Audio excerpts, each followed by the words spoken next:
Laura Vanderkam, welcome back to So Money. I mean, I got to start sending you checks at this point. You're on the show at least once a year. You bring so much good stuff to our audience, and I'm so excited for your latest book. It's called Big Time: A Simple Path to Time Abundance. And you even have a quote on the back from Charles Duhigg, who's been on our podcast, who wrote the great book Super Communicators and The Power of Habit. But your book, Big Time, you love exploring time, Laura. I Let's start absolutely love it. let's start there. Tell me about how your love affair with time started. I think the fascinating thing about time is that we all have the same amount of it, right? Like, there's so many other things in life. I mean, people have more money or less money. Some people are definitely smarter or more attractive than the rest of us, but nobody has more time, right? And so when you find people who are doing amazing things with their time, like they're, building great careers, but they're also raising happy families or involved in their communities or, all this great stuff. It's not that they have any more time than the rest of us. It may be that they're allocating their hours in interesting ways that the rest of us can learn from. So that's why I've been fascinated by time all these years and keep trying to explore it in new ways. So speaking of new ways, how is Big Time the new idea around time? You've explored it in so many ways. You're big on documenting your time to kind of find the extra time in your time. And one of the big things you like to talk about is how we underestimate actually how much time we have. But in Big Time, you did a lot of individual interviews, many individual interviews to sort of figure out what was the sort of big idea you wanted to wrap your head around? Big time is about what happens when you truly believe that time is abundant. And I think a lot of us are walking around with this story that time is scarce, that we never have enough time for any of the things we want to do. But what happens if we change that story? And I think it is very much possible to fall in love with your schedule. And so that's what I'm trying to get people to do with this book. To your point about individual interviews, yeah, I mean, for this book, I did a lot of talking with people about their time. I also did a couple of large scale time studies where I had Mhm. people, for instance, track their time for a week and report back about how that changed their lives. I had people try various different things in their lives to see how it affected them, to try and get some data on how various strategies affect people and what we can learn from that. Your first chapter is called Rewrite Your Story. You just touched on that a little bit. Just like imagine that time is abundant. In financial books and even my last book I write about rewriting your story as far as money goes. But tell us about what that means when it comes to time. What are the stories that we're holding on to and how did they get in our heads in the first place? Yeah, I think the biggest problem with time is that it keeps passing no matter what you do. So it is very hard to get our heads around where it is going. And we tend to remember bad moments better than good ones. I mean, for obvious Yeah. reasons, bad things stand out in the mind. But because of that, we tend to amplify how much time the things that we don't want to do are taking and sort of underestimate how much time we are spending on things that we do want to do. And I guess Mhm. that's just human nature. But the problem is that it allows us to write these sort of problematic stories and narratives about what life truly looks like. So a lot of people are walking around with the story that, I'm working around the clock, for instance, or if I am working, I'm never seeing my family. I don't have enough time to sleep. I have no free time whatsoever. I spend my life doing housework or things like this. And there are some aspects of, that are true about some of these, but generally it's not the whole story. And when people track their time, they tend to see that these stories are incomplete. Even people who work long hours are generally not working around the clock. Many people who have a rough night here and there do, in fact, get a reasonable amount of sleep averaged over an entire week. Even people who work full time generally see their families. And when we tell ourselves I have no free time whatsoever, what that tends to mean is that I don't have as much free time as I want, which is Mhm. true. But that is a very different story from having none whatsoever. And so once we see the data, we can start rewriting these stories and just changing things that allow for a better life. Like if you have a story of, okay, I have some free time, it's not as much as I want. Then you start to ask good questions like, how could I scale this up over time? Or how can I choose rejuvenating things in the limited free time I do have so I feel Mhm. better? whereas none is just defeatist. For the person who feels as though they don't have control over their time because they have so many demands, work being one of them, but also family demands and responsibilities. And what are the questions you want these people to ask themselves to feel as though that, yeah, well, you actually, you might have more control than you think? Yeah, well, I think time tracking can help show this. For instance, many people who don't necessarily control what time they leave work might control what time they show up. So if you know that, like you're, coming to work at a certain time in the morning, maybe that's time before that you could have for personal pursuits. But you might also track your time and see that while the time you leave work is variable, it's within a certain range. And if you know that range, then you can start assuming a bit of control of the time outside of it. Caregiving responsibilities can obviously be 24/7. And I've definitely talked with people in my life who have, very challenging caregiving responsibilities. But even within that, there's sometimes are opportunities, people who have young kids who go to bed relatively early might be able to find some time for personal pursuits after they go to bed if we're mindful about that time. Maybe it involves various logistical things like trading off with a partner or a friend or other relative, but making that an intentional practice so you can get some time to Mhm. do the things that you find rejuvenating. I was just watching, it was a woman entrepreneur. She's got a new book out. I can't remember what it is, but she said something like, I spend 3 hours a day with my kids. That's enough. I mean, And yeah. so the question there is, um, what is enough, when it comes to time with your family, with your friends, on yourself, watching TV, scrolling on Instagram, right? I think that what the other pursuit that people struggle with is, how do I perfect this balance of getting it all in, but feeling as though nothing is really neglected as well. So, we want to have it all. We want to be able to do the work and the family and the just like vegging out time. But did your research find that there are important limitations to these things, or maybe we are overestimating what we need to be doing in certain areas, the time spent in certain areas, or underestimating? I think the key realization here is that there are 168 hours in a week, and a lot of people don't know that number. But we live our lives in cycles of weeks. And I think if you look at the whole of the week, you can see that there is generally space for quite a few things. If you work 40 hours a week, I've probably done this calculation on your show before, Farnoosh, but, Begs working, repeating. it's worth repeating, but working 40 hours a week and sleeping 8 hours a night, so that's 56 hours per week, leaves you 72 waking, non working hours to do stuff with. Mm. Right. And if somebody's working 50 hours, you've got 62 hours for other things. I mean, even if you're working a very large number of hours, you're still going to have some time for other things in your life. Now, everything you might want to do does not necessarily fit on Tuesday, but Tuesday is not the only day that exists. Most of us seem to have 7 days in a week. And if you look at spreading things over the whole of that, you can often find space for a lot. I mean, in 62 waking, non working hours, would there be time to exercise for 45 minutes 3 times? Well, it seems like there might be. Would there be time to read for 20 minutes 4 times a week? Again, seems like there might be.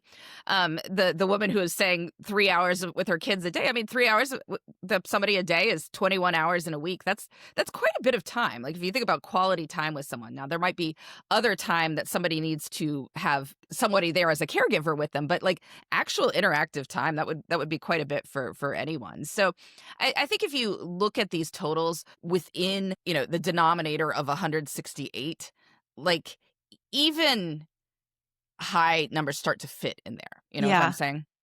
Is our relationship with time very different versus like um generations ago, medieval times? I mean, were people always like running up against the clock, feeling as though they were running up against the clock as we are today? Well, I think there had to be clocks for people to feel True. like they're running up Just against watch the clocks. sundial. They watch the sundial go around. I know. Um, well, although I would point out that then as now, a lot of time is about filling it. We do different things to fill our time now, but a lot of people find themselves in boring meetings, wishing the time away. And I imagine that, a medieval peasant might also have been sitting there wishing that it was, time to bring the cows back in or whatever it was. We fill time like they may have been, I don't know, telling stories around a fire or playing games with dice or something. I just saw something that dice were like prehistoric. So we've always been trying to fill time with things. And now, of course, we have our electronic hobbies of scrolling around online and reading random headlines and, responding to comments of people we don't even know. I mean, I don't know. People have always managed to waste time, is what I'm saying. And certainly within the modern era, I feel like people have always managed to think that they are extremely busy. Um, so I don't Yeah. know if it's better or worse now than in the past. But we all still have 24 hours in a day. That's true. That's the one constant. I want to skip to one of your chapters where you talk about embracing your golden hours. This is the evening hours, right? And you begin with an anecdote with a woman named Rebecca. She came to you with a bit of a revelation. She had changed jobs at one point in the summer. And while she was doing a different sort of work, she was still working for the same group of companies. The volume of work itself had not shifted much. And you write, how she felt about her time after work had shifted a great deal. And that's when the two of you sort of start to work together. What did you learn through her life? And what is the big message from that chapter of embracing your golden hours? Because I think evenings too can be like really, if you unplan it, you could just be on your phone for 2 hours. The time flies. Time absolutely does fly. Yeah. No, this Rebecca's story was so fascinating to me because she had been leaving work at about 5:30 in her previous job. And it had been somewhat of a rush to get out the door at 5:30. She'd always felt like, she wasn't entirely done, but she needed to get home. And she is in an hour-long traffic jam in her particular, community that it takes to get back to her house. And so she was arriving home at 6:30, and she was always feeling sort of stressed and spent at that time. And she would feel like the day was over, right? Like there wasn't enough time to do the things that she wanted to do. Like there was just the things that had to happen to get her kids, ready for bed and then for her to go to bed after that. And then she switches jobs. And in her new position, everyone was basically wrapping up at 5. And so they're all out in the, parking lot saying goodbye to each other at 5:15. However, this is the same place she's working, basically. So she's still in that hour-long traffic jam getting home. She's arriving at home around 6:15. And if you look at these two, 6:30 and 6:15 are not different times. Like they are not at all. And yet suddenly she had this whole different perspective on her evening that she wasn't as stressed. And she felt like the evening was more open and available to her. And we were trying to figure out, like, why on earth is this? Like, was she thinking, okay, 6:15 rounds to 6, but 6:30 rounds to 7? So, if I'm getting home at Psychologically. 6:30, I don't have time. Whereas if I'm home at 6:15, I do. I don't know what it is, but I think what it is that her mindset had shifted where she wasn't having this work stress hanging over her into the evening. And so she had started to see that evening was a time of day she could use. And so she had begun thinking about, well, what would I like to see in my evenings? And she had started doing things like hanging out outside and watching her dogs play and watching the sunset. And, all of that was available to her before, but she'd had this story of time scarcity. And so she hadn't allowed herself to see possibilities. But once she had this idea that, oh, the evening is available to me, she started asking what she wanted to do with it. And as a result, had much better evenings. And I think we can all do this, right? We can all ask, what do I want to do with my evenings and make use of this time? Well, it also raises an interesting um another layer to this, which is that we have time, but then how our relationship to time and our belief that we can make the most of that time, it's also due to other influences. It could be that 6:15 the sun was still out, and versus by 6:30 she gets home, it's more dusk depending on the time of year, and at that point your mood is just different and you're not as optimistic about what you can do. If you get home and it's still light out, hey, I could go for a walk, I can do this, I can do that. Your spirits are still high. And so, talk a little bit about also the externalities around time that can sometimes shape you said at the beginning, like your ability to see time as abundant. Are there certain other things that you want us to think about as we're orienting our schedules, right? If we want to be more productive, do these things at these hours because maybe your energy is higher, the sunlight is better, you're more awake, whatever it is. Yeah, I think it's important to look at your energy and to look at these things that might be affecting your time. And definitely everyone has these things. It's one of the things that affects our narrative, of how much time is available to me. Am I feeling stressed? Am I feeling like there are things I haven't done that I should be doing? Is it dark out? Is it cold out? Is my family in a good mood? Like, am I Right. coming home to somebody's already cooked dinner, or is everyone expecting me to do it? There's all sorts of things that can affect how we feel about our time. And yet, we can still look at how much time is there and make choices with that because, again, the 15 minutes was not a huge difference. And so, understanding that it is about mindset can allow us to then change our mindsets if we want to.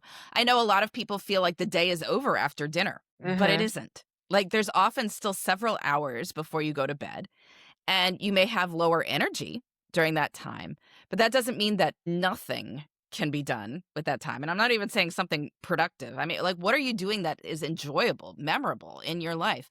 And we can also recognize that we can change our mindsets, and we can also shift our energy levels to some degree too. And we can do this holistically by trying to get enough sleep, by getting physical activity. We can also do it in the moment. While time is completely unrenewable as a resource. I mean, a second Right. passes and it's gone. Energy is a lot more malleable, and there's various things you can do to feel more alert. So, for instance, many people have had their lives changed by, putting in a brisk 5 p.m. walk. Right? Like, you're getting done with work, like, go outside, walk around, get some fresh air activity. And now you have energy for the evening and feel like you can actually take advantage of this time as opposed to feeling completely drained. To just block off my schedule sometimes, and that way, nothing gets put on there, and then I used to be, and because I know I'm a grinder, this is like like I've learned this in therapy. I'm a grinder, I like to look at my long list of assignments that I've created for myself and all the checks on the boxes, and I bask in that. Um, my question is, sometimes we set out with these really lofty goals for the day or for the week or for the quarter. And one of your tips is be rational about what you can actually accomplish. How do we measure for rationality in because, and I do think part of it comes down to first tracking, actually seeing what things require in terms of time, and sometimes it's less than you think, but sometimes it's more than you estimate. But how do we get more rational with how we ration our time? Things you can do is have a designated weekly check-in. I really like to plan my life in weeks. I have a designated weekly planning time. I think everyone should have a designated weekly planning time where you look to the upcoming week and ask yourself what is most important to you in the spheres of career, relationships, and self. Say, what would you like to do over the next 168 hours? When I get to the other side of the next 168 hours, what would make this feel like a really good week? Maybe a little challenging, but also doable. And what's also on my plate already, and what can I set as a reasonable goal to do given what is already on my plate in these three spheres over the next 168 hours. But as part of that check-in, you can look at what your set of goals and intentions for the last week was. Right. So when you sat there, say the previous Friday, looking forward to this Friday, and said, okay, these are the things I want to do over the course of the week. Now, when you're planning your next week, you can look at that list because, if some of it's undone, maybe you're going to want to migrate some of those things. But that moment of check in allows you to ask, well, were those things reasonable? Like, did I do all of them? Great. Could I be a little more ambitious if I did all of them? Well, maybe, or maybe not. Maybe that was the perfect amount. But if a large number of them did not happen, then that provides you an opportunity to say, okay, well, then maybe that wasn't realistic given what is on my plate and given the tendency of life to happen. So what could I set that would be more reasonable as a goal for the next week in those three spheres? And then, a week from now, you will check in again. And this constant looking forward, looking backward at a sort of about the same time every week will give you a sense of what can fit in a week and what cannot. And I know life changes. I mean, the week where, you've got a huge plumbing emergency and three kids are home from school sick and, there's like a work deadline, like that week is not going to be good for a lot of extra things. But that's not every week. And so we can sort of develop a sense, given what life looks like, given the demands I have, here's what else I can do.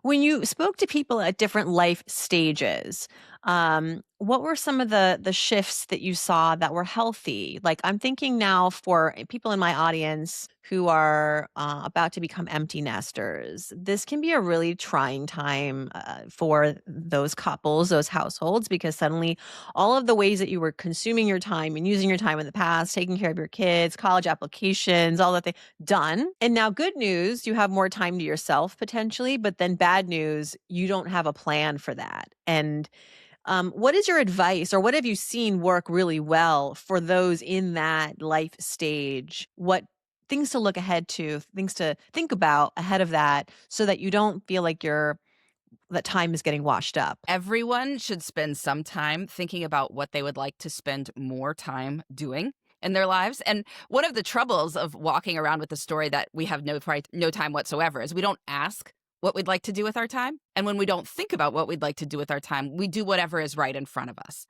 whatever is easiest. And again, these days it tends to be our electronic hobbies of headline reading, checking social media comments, things like that. But, it could be puttering around the house. I mean, it could have been staring at a cave wall in the old days. Like it's going to be whatever is easiest and whatever is right in front of you whenever a spot of time appears.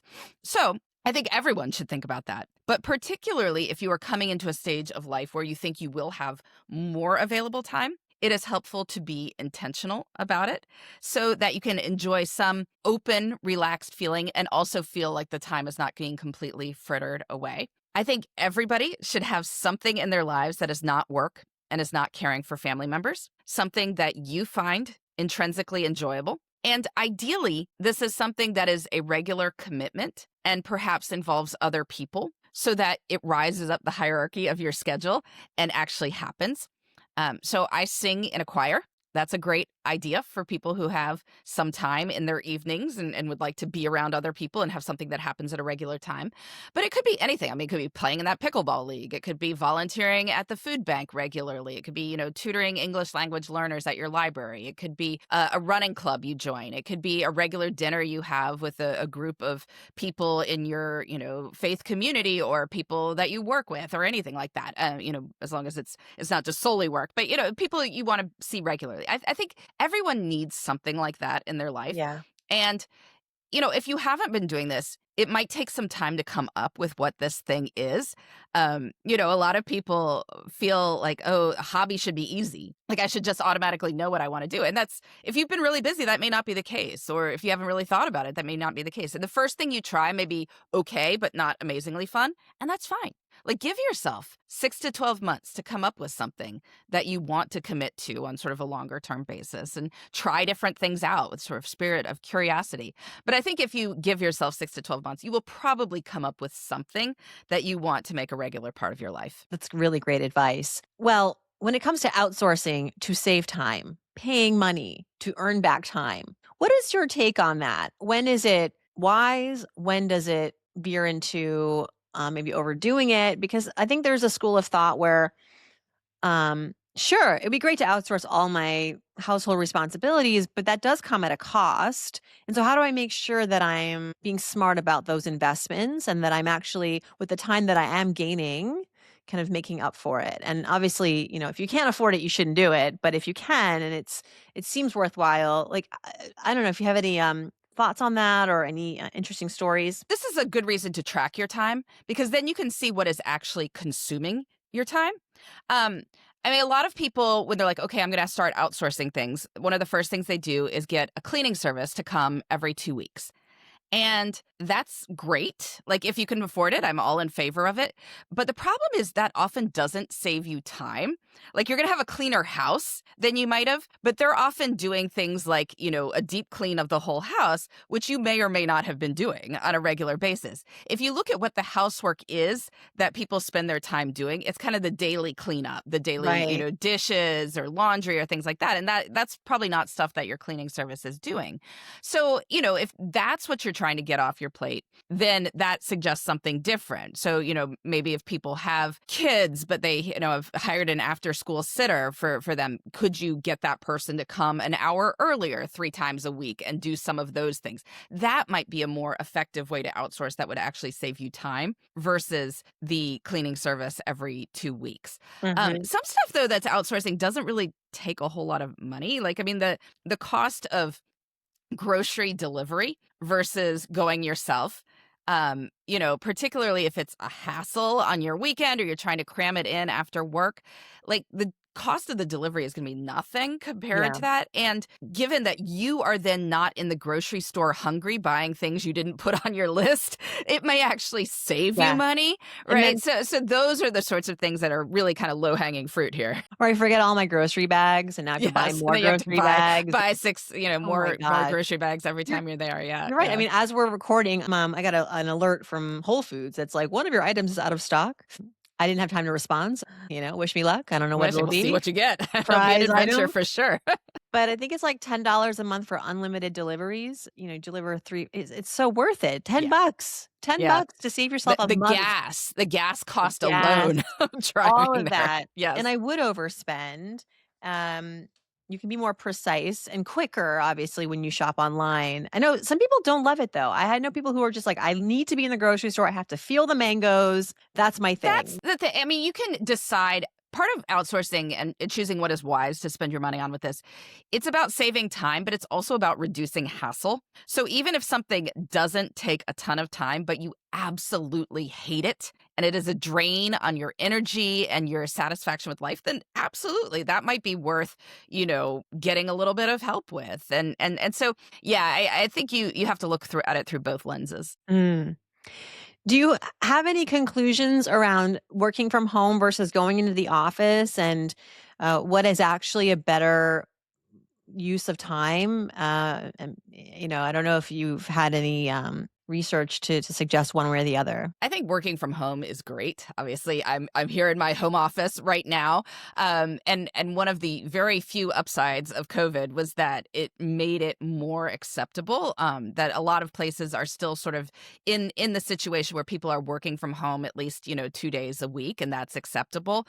Whereas pre-COVID, I was having all these conversations with people trying to psych them up for negotiating to work from home on Fridays, like after they'd been with a company for 5 years to have proved themselves. I mean, it's just a totally different game, which I think is great because, are there upsides to being in your office? Absolutely. Are there downsides? Absolutely. And in many cases, people are like commuting 45 minutes into an office just to email and call people in other places. I mean, that is just such a waste of gas and time and energy.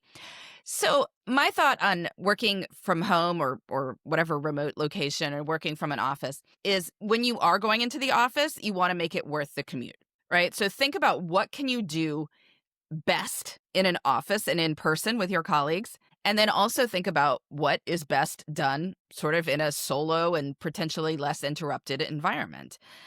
So the interactive meetings, like you're brainstorming with a colleague, that is a great thing to do in person because you have this back and forth, or even something that's complicated logistically. You probably want to do that in person because then you can work through these things without, the weirdness of going back and forth by email. If you're having any sort of difficult conversation with somebody, that's probably best done in person. I would also make your days in the office as social as possible. Like these are not the days to shut your door and get stuff done. Like this is the day that you should be grabbing coffee with, the new hire. This is the day that you should be taking your team out to lunch. So you want to make it worth your while if you're going in and really think about what is best done with other people versus what is best done on my own. Yeah, that's on point. Okay, finally, for couples that have children specifically, what are the ways that you want them to better negotiate their times to their goals towards time abundance? Because I hear often, there can be resentment when one partner is spending their time in a way that they're happy with. They're going and they're doing their recreation, they're golfing for 3 hours on a Saturday, and the other partner's like, "What's going on?" And, from the golfer's perspective, I'm living my best life. I've decided how to make my time most efficient and abundant, but the other partner is like not on board. And so there is that disconnect. And so I think it's, everything we've talked about so far, these seems like conversations to be having with yourself around your time. But when it involves a partner and now your time decisions impact a household, what are the considerations? How do we communicate and align on making sure that how I'm using my time and my partner's using their time actually uh, sort of it works, it works for the family. I think the leisure should be fair. And that is best done through intentional conversations. Mhm. And the thing is, a lot of people don't plan their family and leisure time intentionally, and so you do wind up defaulting to perhaps one parent doing more of the background childcare while the other person feels free to come and go as they wish. And yes, that will build resentment very quickly, but it doesn't have to look like that. I mentioned earlier that I think everybody should have something in their life that is not work and is not caring for family members. One of the best ways to do this is to have each partner in a two-parent household get to take one night for you, right? Party A gets Tuesday night, party B gets Thursday night. And each of you gets to do what you want on your night off from caregiving. And it is the other person's responsibility to cover it. And if for some reason they can't, it is that person's responsibility to find other coverage because it is their night. Now, I understand that not all families can make this work for various reasons, but if you are in a situation where one party really has trouble covering for whatever reason, I think it definitely should be a household decision to hire additional help for that. That still party A can still get their time off, regardless of party B doing what they are doing. So for instance, my choir, we have a slightly different setup now, but what it was always for years is my choir is on Thursday nights. And so our sitter stays late on Thursday nights. And often my husband will be there and then he can either go to the gym or he can let her go home early. But I didn't want it to be a situation where he was stuck in traffic and I was pissed off, right? That I Right. wasn't making it to my rehearsal on time. And, again, now we have older kids, so it's not the same thing. But with weekends as well. If one party wants to golf for 3 hours, that's great. That party should also cover 3 hours for the other person to do something. And that should be, a decision as you are planning out your week and planning like when this is going to happen. Like if the golf game is moving, then, either like, I'm not sure if that's a great idea because then it makes it hard to plan for. But if it is, that needs to be set well ahead of time so the other party can get their 3 hours around that. Now, people are like, well, we like to spend weekend time together. Great. There's a lot of time on the weekend. Like there are 60 hours between 6 p.m. Friday and 6 a.m. Monday morning. Like each of Mhm. you takes 3 hours for your own thing, trading off of who is covering with the kids. Like you'd still have a ton of other hours. I think that's like 30 waking hours, right? If you, are sleeping 8 hours a night. So that's still 30 hours you can do family stuff together, but each of you is going to get a break. But it won't happen unless you're having an intentional discussion about this. Yeah. And a word to the young, you got time on your side. You can stay up all night and get 3 hours of sleep. I mean, these are your years to really take and run with. I think, I sometimes fool myself. Talk about realistic, rational. I'm like, oh, I'll pick up the work after my kids go to bed at like 9 p.m. And I used to be able to do that for a pretty long streak. I was good at just like, I wrote my last book entirely between the hours of 9 p.m. and 1 a.m. And Then we get now, older. We oh have less man, energy. I don't know. yeah. Yeah, So yeah. know your body. I'm telling you as someone who's this is again my word of wise to the young people. Like get it all in now. I mean, you can certainly there's a lot of good stuff waiting for you in your midlife, but your time budget is going to change. You're kind of like I don't know how to explain it. What's the word? Like your energy is going to change throughout the day. So maybe now I'm more of a morning person, although I'm not really a morning person still. So Just I don't know. as we get older and we get further along in our careers, we can sort of set our hours in a more limited way and still know that we're going to get stuff done within it. Yeah. Which is great, and Yeah. put in the effort early, and it pays off later. I remember I was in my 20s and I was like gonna go do a TV hit. I was single. I didn't have any responsibilities other than myself. I felt so overwhelmed and I met a mom on the set who had a, big career, big family, big life. I was like, "How do you do it?" Like I am one person and I'm struggling. She's like, "You'll figure it out." You You will. figure it out. And you know Yeah. what? She was right. Yep. You figure it out. You also figure out what needs to get done and what can wait. You realize like just how much needs to get done. You don't have to go overboard in some cases. Some cases you do. Like you just get a better sense of managing expectations too when you're older. And so that's what I mean by it gets better. Yeah. But yeah, I wish I could still stay up a little bit later than Of course, of course. Laura Awesome. Vanderkam. Laura Vanderkam, thank you so much. Big time, everybody. A simple path to time abundance. Congratulations. Thank you. Thank you so much for having me.